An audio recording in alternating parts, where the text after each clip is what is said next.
my vacuum over here isn't picking up stuff. There's crumbs everywhere. And when I took it apart and looked inside, it's clogged up in that hole back there. You can't see, but there's a ton of dirt and I have to clear the obstruction, otherwise it won't work. That's the story of my life. Sometimes it's because of the brush not moving, but in this case it's inside that hole over there. It's clogged. You can see the hole over there is obstructed on this vacuum. I'm taking this knife trying to clean it out, but it's pretty hard. It's a little better, but still kind of stuck in there.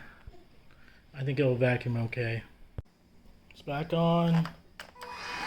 There's crumbs over here.